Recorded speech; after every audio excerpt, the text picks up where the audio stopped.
ನಮಸ್ಕಾರ ಸ್ನೇಹಿತರೆ, ಪೈಲೂರು ಯೂಟ್ಯೂಬ್ ಚಾನಲ್ಗೆ ಸ್ವಾಗತ.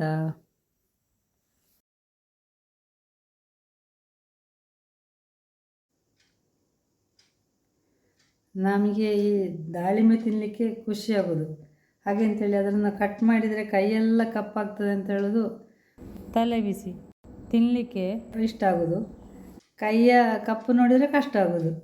ಅದಕ್ಕೆ ನಾನೆಂತ ಮಾಡೋದಂದರೆ, ದಾಳಿಂಬೆ ಬಾಸಲು ಅದನ್ನು ಕಟ್ ಮಾಡಿಕೊಂಡು ತಿನ್ನೋದಂದರೆ ಅದೇ ಕೈಯಿಂದ ಕಪ್ಪು ಕಲೆ ಹೋಗೋದೇ ಇಲ್ಲ ಅಂತ ಆಗ್ತದೆ.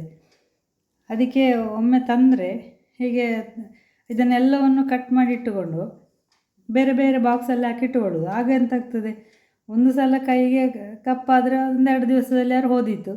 ಇದು ದಿವಸಲೇ ಕಪ್ಪಾಗಲಿಕ್ಕಿಲ್ಲ ಅಲ್ಲ, ಅದಕ್ಕೋಸ್ಕರ ಈಗ ಇದನ್ನೆಲ್ಲ ಕಟ್ ಮಾಡಿಕೊಳ್ಳೋದು. ಆಮೇಲೆ ಬೇರೆ ಬೇರೆ ಬಾಕ್ಸಲ್ಲಿ ಹಾಕಿಟ್ಟುಕೊಳ್ಬೋದು.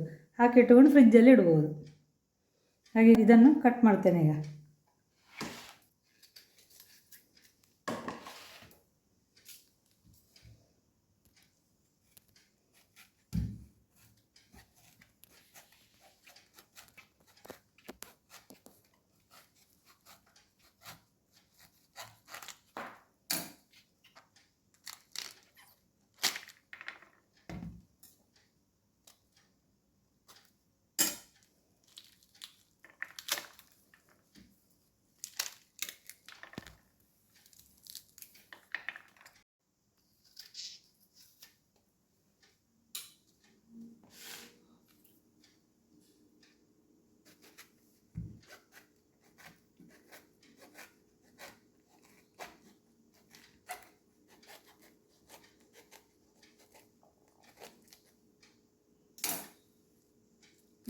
ಒಂದು ಸ್ವಲ್ಪ ಬಿಡುವು ಮಾಡಿಕೊಂಡು ಒಂದೇ ಸಲ ಈಗ ಕಟ್ ಮಾಡಿಕೊಂಡ್ರೆ 2-3 ದಿವಸ ಹಣ್ಣು ತಿನ್ನೋದಕ್ಕೆ ತೊಂದರೆ ಇಲ್ಲ.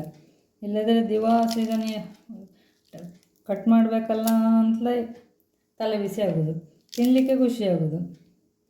ಅದಕ್ಕೋಸ್ಕರ ನಾವೆಂತ ಮಾಡೋದಂದರೆ, ಹೀಗೆ ಒಂದೇ ಬಾರಿಗೆ ಕಟ್ ಇಟ್ಟುಕೊಳ್ಳೋದು.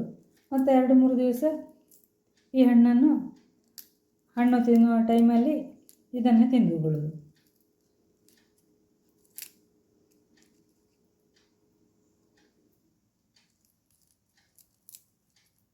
ಈ ಬೇಸಿಗೆಯಲ್ಲಂತೂ ಹಣ್ಣು ತಿನ್ನದೇ ಇರಲಿಕ್ಕೆ ಆಗೋದೇ ಇಲ್ಲ. ಹಾಗಾಗಿ ಇದನ್ನೇ ಕಟ್ ಮಾಡಿ ಇಟ್ಟುಕೊಂಡ್ರೆ ತಿನ್ನಲಿಕ್ಕೂ ಸುಲಭ. ದಿವಸಲು ಹೀಗೆ ದಾಳಿಂಬೆ ಬೀಜ ತೆಗೆದು ಅಂದರೆ ರಗಡಾಗೋದು. ಮತ್ತು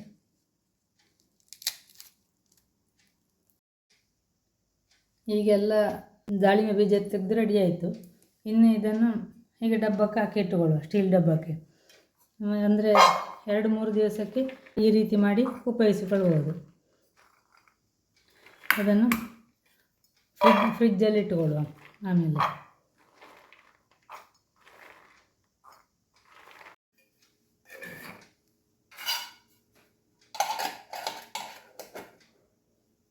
ಇದನ್ನೀಗ ಫ್ರಿಜ್ಜಲ್ಲಿ ಇಟ್ಟುಕೊಳ್ಳು.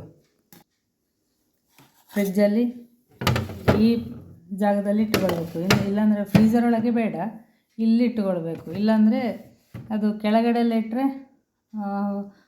ಹಾಳಾಗ್ತದೆ. ಹಾಗೆ ಈ ಜಾಗದಲ್ಲಿ ಇಟ್ಟುಕೊಳ್ಬೇಕು.